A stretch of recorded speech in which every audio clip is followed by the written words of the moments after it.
কিন্তু কুণাল ঘোষ আপনারা জানেন যে শোকজ করেছে কেন্দ্রীয় নেতৃত্ব দিলীপ ঘোষকে, তার উত্তর দেবেন তিনি বলেছেন, কুণাল ঘোষ বলছেন শোকজ হচ্ছে একটা নাটক।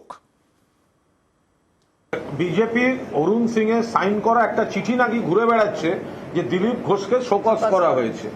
শোকজ মানে কি? বিজেপির ওই শোকজ যদি আদৌ শোকজ হয়েও থাকে, ওটা হচ্ছে নাটক, লোক দেখানো, বাংলার মা বোনেদের রোষ, বাংলার মানুষের রোষ, বঙ্গবাসীর রোষ থেকে নজর ঘোরাতে এইভাবে নাটক করেছে তারা।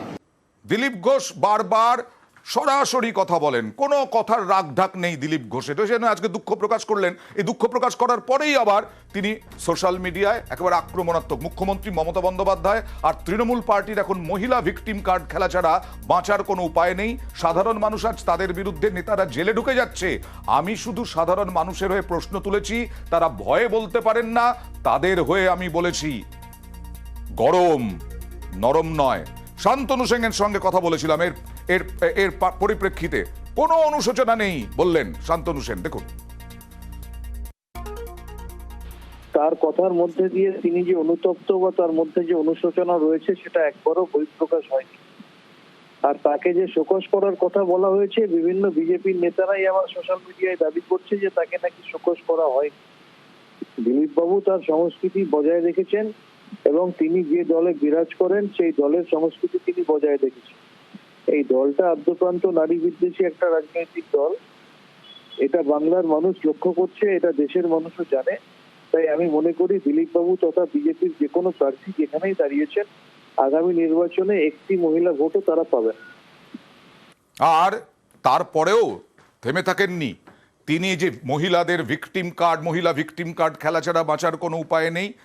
বাবা নিয়ে কি বললেন, অর্থাৎ সাফাই কি দিলেন, দেখুন। তারই পার্টির এক নেতা, তারই পরিবারের এক নেতা, সে কাঁথিতে দাঁড়িয়ে গিয়ে আমার বিধায়ক দলের নেতার নামে, তার বাবার নামে এর চেয়েও খারাপ খারাপ শব্দ বেরোলো, গালাগালি দেবে। কেন আমার বিধায়ক দলের নেতার কি মান সম্মান নেই? তার বাপ তুলে কথা বলবে? তার বাবা বাংলার একজন বরিষ্ঠ রাজনীতিবিদ, এখনো জীবিত আছেন, তার মান সম্মান নেই? তখন তো ওই টিএমসি কেউ প্রতিবাদ করে না, পার্টি থেকে স্টেটমেন্ট দেওয়া হয় না কেন? সেজন্য রাজনৈতিক বক্তব্য আমি দেখেছি। এই ধরনের যারা শুরু করেছে, রোজ বান্ত করা হচ্ছে। শুভেন্দু অধিকারী পুরুষ বলে তার সম্মান নেই, তার বাবার সম্মান নেই, কেবল মহিলা বলে একজন তার সম্মানের প্রশ্ন উঠবে, যা ইচ্ছা বলতে পারে, কথায় কথায় মহিলা কার্ড বার করা হবে। আমি তারই প্রতিবাদ করেছিলাম। উনি কি শুভেন্দুর বাবার কথা বলছেন?